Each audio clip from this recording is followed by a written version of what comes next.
Bab 2. Bagaimana kebiasaan membentuk identitas Anda dan sebaliknya. Mengapa mudah sekali mengulang kebiasaan-kebiasaan buruk dan sulit sekali membentuk kebiasaan-kebiasaan baik? Tidak banyak hal yang dapat memberikan dampak lebih dahsyat pada hidup Anda selain memperbaiki kebiasaan sehari-hari Anda. Namun, ada kemungkinan pada tanggal yang sama, tahun depan, Anda masih mengerjakan hal yang sama, bukan sesuatu yang lebih baik. Orang sering merasa sulit mempertahankan kebiasaan-kebiasaan baik lebih dari beberapa hari. Bahkan dengan upaya yang tulus dan terkadang dengan dorongan motivasi sesaat. Kebiasaan seperti berolahraga, bermeditasi, menulis buku harian, dan memasak adalah sesuatu yang menyenangkan selama sehari 2 hari. Tapi setelah itu menjadi sesuatu yang mengganggu. Bagaimanapun, begitu terbentuk, kebiasaan itu terkesan melekat untuk selamanya. Terutama kebiasaan-kebiasaan yang tidak diinginkan. Meskipun kita benar-benar menginginkannya, kebiasaan tidak sehat seperti mengonsumsi junk food, terlalu lama menonton televisi atau main ponsel, duduk melamun, dan merokok bisa terasa mustahil dihilangkan. Mengubah kebiasaan menjadi sulit karena 2 alasan. 1. Kita berusaha mengubah sesuatu tapi salah sasaran. Dan 2. Kita berusaha mengubah kebiasaan dengan cara yang keliru. Dalam bab ini, saya akan membahas poin pertama. Dalam bab-bab selanjutnya, saya akan menjelaskan poin kedua. 3 lapisan perubahan perilaku. Lapisan terluar, hasil, proses, dan identitas. Di sini ada gambar 3. Ada 3 lapisan dalam perubahan perilaku. Perubahan pada hasil, perubahan dalam proses, atau perubahan dalam identitas. Kesalahan pertama kita adalah berusaha mengubah sesuatu tapi salah sasaran. Untuk memahami apa yang saya maksudkan, pertimbangkan ada 3 lapisan tempat perubahan dapat terjadi. Anda bisa membayangkan seperti lapisan-lapisan dalam sebutir bawang. Lapisan pertama, mengubah hasil Anda. Lapisan ini terkait dengan mengubah hasil, menurunkan berat badan, menerbitkan buku, memenangkan kejuaraan. Kebanyakan sasaran yang Anda tetapkan berhubungan dengan lapisan perubahan ini. Lapisan kedua adalah mengubah proses Anda. Lapisan ini terkait dengan mengubah kebiasaan dan sistem.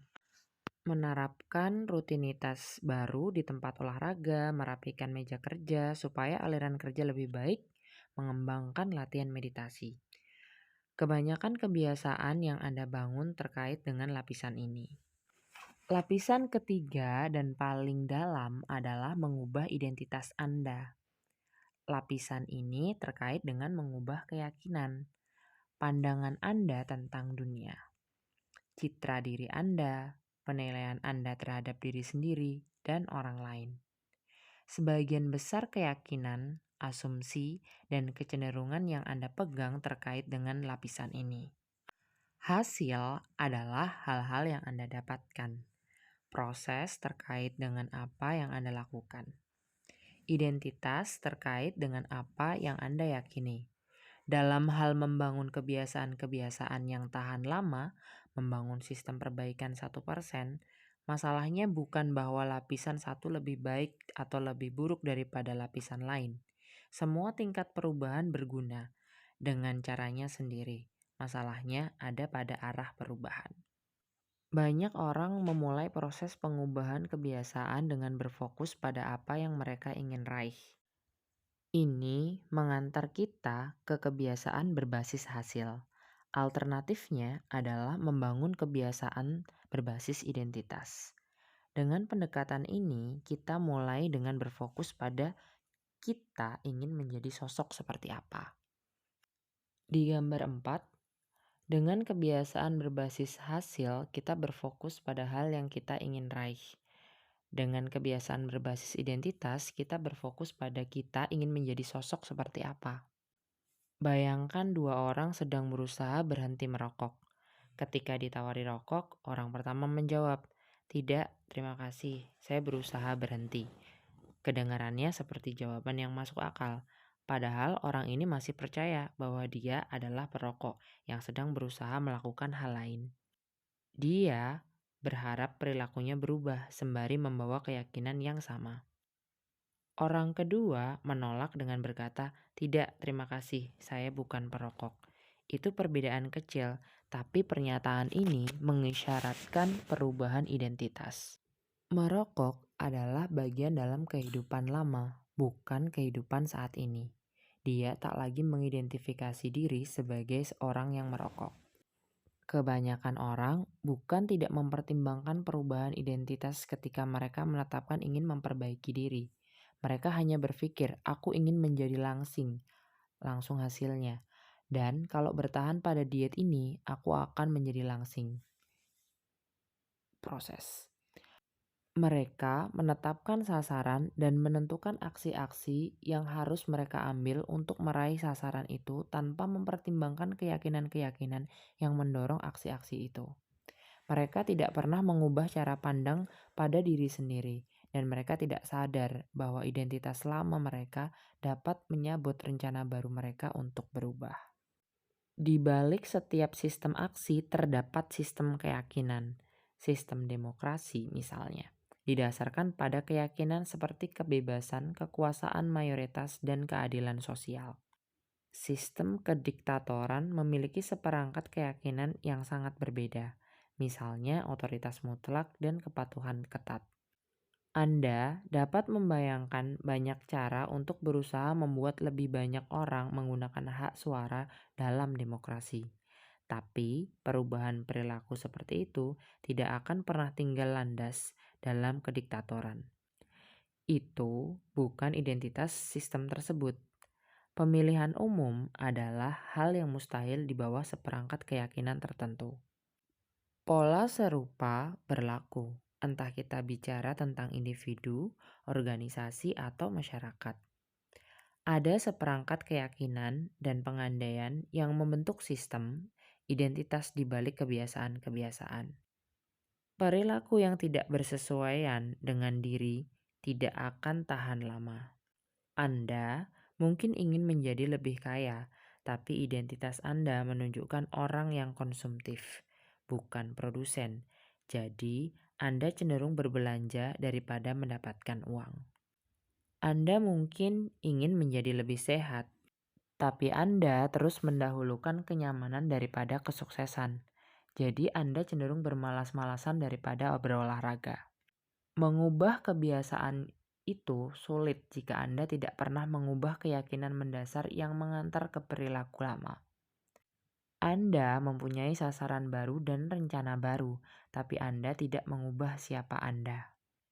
Kisah Brian Clark, seorang pengusaha dari Boulder, Colorado, menyediakan contoh yang bagus. "Selama yang dapat saya ingat, saya suka menggigit kuku," kata Clark kepada saya. "Awalnya itu terjadi setiap kali saya gugup sewaktu kanak-kanak, lalu berkembang menjadi ritual yang sangat sulit dihilangkan. Suatu hari, saya bertekad berhenti menggigit kuku sampai kukunya tumbuh agak panjang.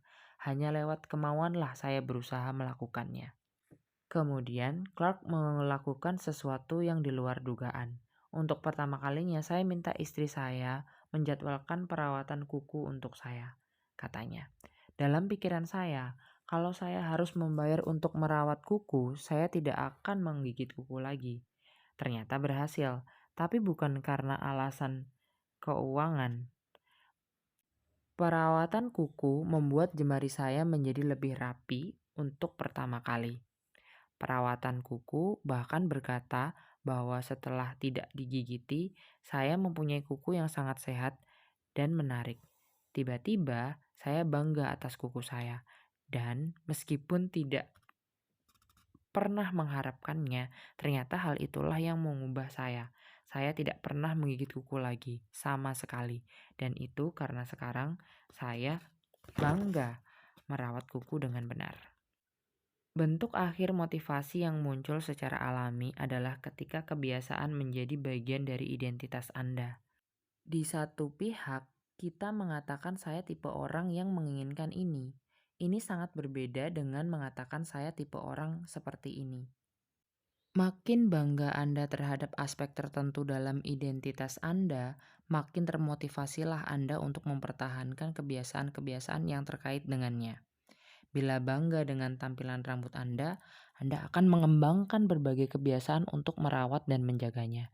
Bila bangga dengan ukuran otot lengan Anda akan berusaha tidak melewatkan olahraga yang melatih bagian atas tubuh. Bila bangga dengan selendang yang Anda rajut, Anda akan lebih rajin meluangkan waktu untuk merajut tiap minggu. Ketika kebanggaan Anda ikut berperan, Anda akan berjuang mati-matian untuk mempertahankan kebiasaan Anda. Perubahan perilaku adalah perubahan identitas.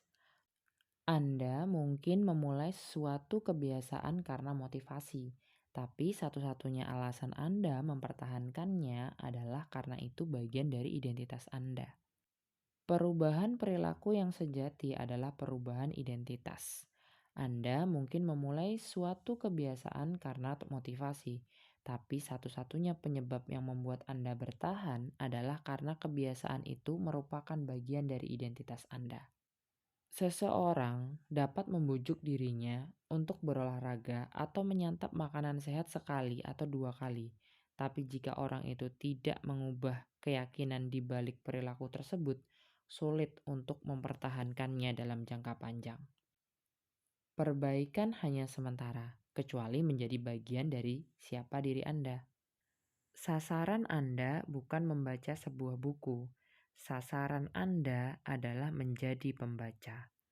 Sasaran Anda bukan berlari dalam suatu lomba maraton. Sasaran Anda adalah menjadi pelari. Sasaran Anda bukan belajar menguasai sebuah instrumen. Sasaran Anda adalah menjadi pemusik. Perilaku Anda biasanya mencerminkan identitas Anda. Hal yang Anda kerjakan menunjukkan tipe pribadi yang Anda yakini adalah diri Anda, entah disadari atau tidak. Pendidikan menunjukkan bahwa begitu orang meyakini aspek tertentu dalam identitas mereka, mereka lebih mungkin bertindak selaras dengan keyakinan itu. Sebagai contoh, orang yang mengidentifikasi diri sebagai pengguna hak pilih lebih mungkin ikut memilih daripada mereka yang semata mengaku akan memilih.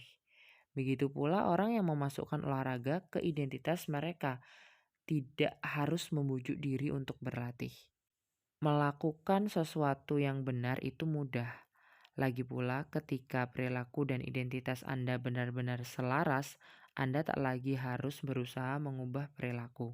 Anda sekedar bertindak seperti tipe orang yang Anda yakini sebagai diri Anda sendiri. Seperti semua aspek dalam pembentukan kebiasaan, ini pun pedang bermata dua. Ketika sedang bekerja untuk Anda, perubahan identitas dapat menjadi kekuatan yang dahsyat untuk perbaikan diri. Kendati demikian, ketika sedang bekerja melawan Anda, perubahan identitas dapat menjadi kutukan. Begitu Anda mengambil suatu identitas, hal itu dapat dengan mudah membuat sikap Anda berdampak pada kemampuan Anda berubah. Banyak orang menjalani hidup seperti setengah tidur, menurut begitu saja terhadap norma-norma yang melekat dengan identitas. Saya payah ketika berbicara tentang arah. Saya bukan manusia pagi. Saya payah dalam mengingat nama orang. Saya selalu terlambat. Saya payah kalau berurusan dengan teknologi. Saya payah dalam matematika. Titik-titik dan masih banyak lagi. Ketika Anda mengulang cerita kepada diri sendiri selama bertahun-tahun, mudah untuk terjerumus ke dalam ceruk mental ini dan menerimanya sebagai fakta. Pada waktunya, Anda mulai menolak aksi-aksi tertentu karena itu tidak sesuai dengan siapa saya. Ada tekanan internal untuk mempertahankan citra diri Anda dan berperilaku dengan cara yang konsisten dengan keyakinan-keyakinan Anda. Anda menemukan segala cara agar tidak berlawanan dengan diri Anda sendiri. Makin dalam suatu pikiran atau aksi terkait dengan identitas Anda, makin sulit mengubahnya. bisa terasa nyaman ketika mempercayai keyakinan dalam kultur Anda, identitas kelompok, atau melakukan sesuatu yang mempertahankan citra diri Anda atau identitas pribadi. Bahkan seandainya itu salah. Penghalang terbesar perubahan positif di tataran manapun, individu, tim, atau masyarakat, adalah mengidentifikasi konflik. Kebiasaan-kebiasaan yang baik bisa terasa masuk akal, tapi kalau bertentangan dengan identitas Anda akan gagal menerapkannya menjadi aksi. Pada suatu hari, Anda mungkin berjuang melawan kebiasaan-kebiasaan Anda karena Anda terlalu sibuk atau terlalu letih atau ratusan alasan lainnya. Bagaimanapun, dalam jangka panjang, alasan utama Anda gagal mempertahankan suatu kebiasaan adalah citra diri menjadi penghalang. Itu sebabnya Anda tidak dapat terlalu terikat pada satu versi identitas. Kemajuan menuntut pembelajaran ulang. Menjadi versi diri yang paling baik menuntut Anda terus-menerus mengedit keyakinan-keyakinan Anda dan meningkatkan serta memperluas identitas Anda. Ini mengantarkan kita ke suatu pertanyaan penting. Jika keyakinan dan pandangan Anda tentang dunia memainkan peran yang sangat penting dalam perilaku Anda, dari mana sesungguhnya asalnya?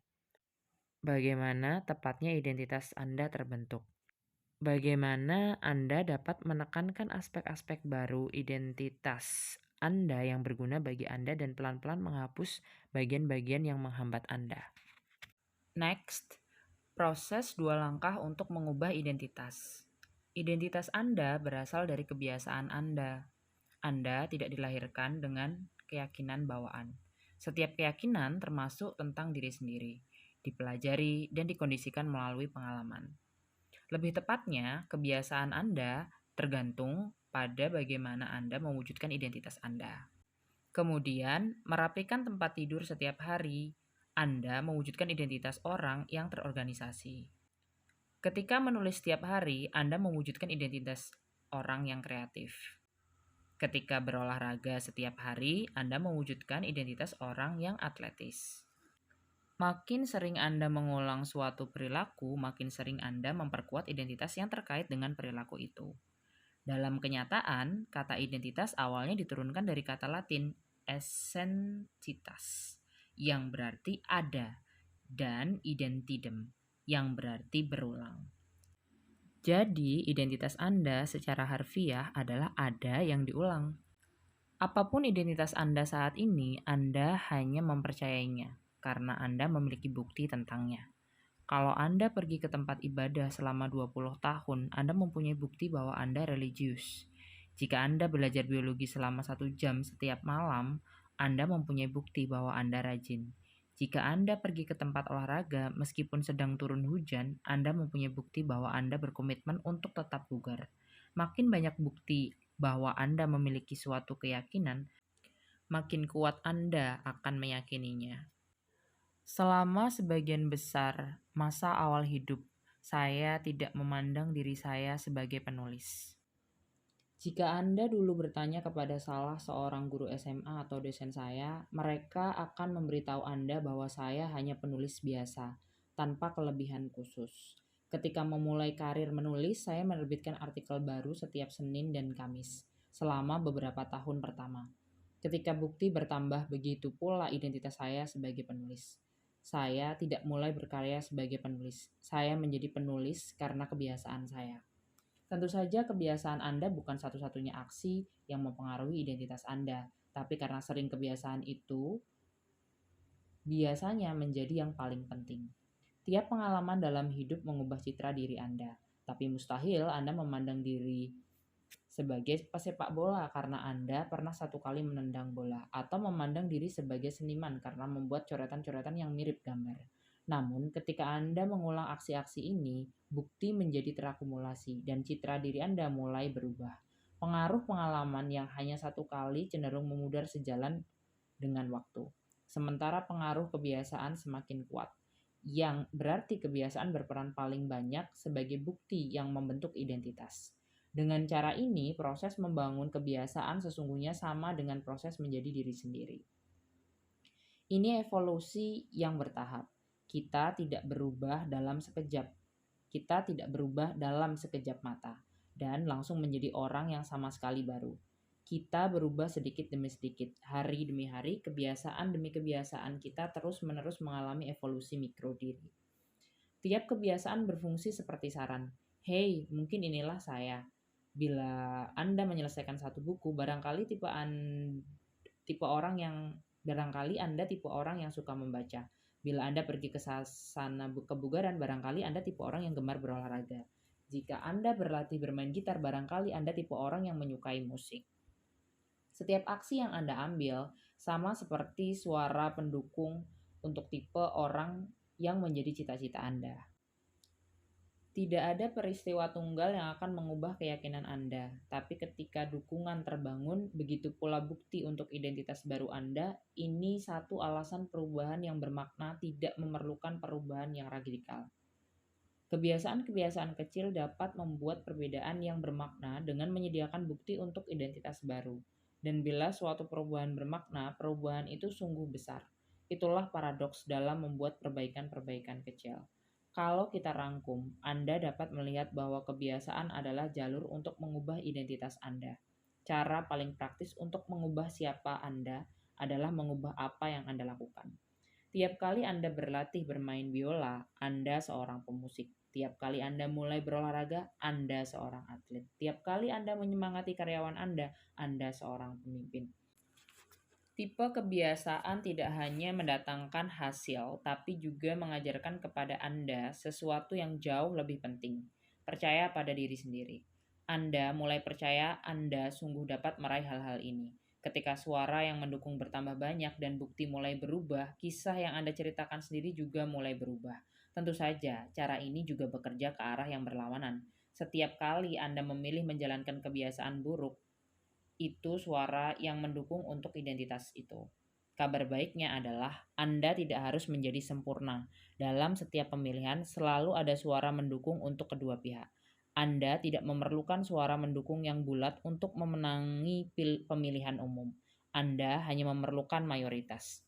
Tidak penting ketika ada beberapa suara yang mendukung perilaku buruk atau kebiasaan yang tidak produktif. Sasaran Anda cukup memenangkan mayoritas selama mungkin. Identitas baru memerlukan bukti baru. Bila terus menampilkan suara mendukung yang sama seperti yang biasanya, Anda akan mendapatkan hasil yang sama seperti yang biasanya. Kalau tidak ada yang berubah, tidak ada pula yang akan berubah. Proses 2 langkah yang sederhana. 1. Putuskan tipe orang yang Anda cita-citakan. 2. Buktikan pada diri sendiri dengan kemenangan-kemenangan kecil. Pertama, putuskan tipe orang seperti apa yang Anda cita-citakan. Ini ada di tingkat manapun, sebagai individu, sebagai tim, sebagai komunitas, sebagai bangsa. Apa yang ingin Anda bela? Apa prinsip-prinsip dan nilai-nilai Anda? Ingin menjadi orang seperti apakah Anda? Ini pertanyaan-pertanyaan besar yang banyak orang tidak yakin harus mulai dari mana. Tapi mereka sungguh tahu hasil macam apa yang mereka inginkan. Mendapatkan perut dan dada yang six-pack, atau kurang mudah cemas, atau melipat gandakan pendapatan. Itu bagus, mulai saja di situ dan runut ke belakang dari hasil-hasil yang Anda inginkan ke tipe orang yang Anda inginkan untuk mendapatkan hasil-hasil tersebut. Tanyakan pada diri sendiri, siapa tipe orang yang dapat memberikan hasil yang saya inginkan? Siapa tipe orang yang mampu menurunkan bobot 20 kg? Siapa tipe orang yang berhasil menguasai bahasa baru? Siapa tipe orang yang berhasil menjalankan usaha rintisan yang sukses? Sebagai contoh, siapa tipe orang yang berhasil menulis buku? Mungkin dia sosok yang konsisten dan dapat diandalkan. Sekarang, fokus Anda beralih dari menulis buku berbasis hasil menjadi tipe orang yang konsisten dan andal berbasis identitas. Proses ini dapat mengantar ke keyakinan-keyakinan seperti ini. Aku tipe guru yang membela kepentingan murid. Aku tipe dokter yang menyediakan waktu dan empati yang dibutuhkan pasien. Aku tipe manajer yang memajukan bawahan. Begitu berhasil memegang tipe orang yang ingin Anda capai, Anda bisa memulai mengambil langkah-langkah kecil untuk memperkuat identitas yang Anda kehendaki. Saya punya teman yang berhasil menurunkan berat lebih dari 50 kg dengan bertanya pada diri sendiri, apa yang akan dilakukan oleh orang yang sehat. Sepanjang hari, ia menggunakan pertanyaan ini sebagai panduan. Apa yang akan dilakukan oleh orang sehat berjalan atau naik taksi? Apa yang akan dipesan oleh orang sehat? Burrito atau salad?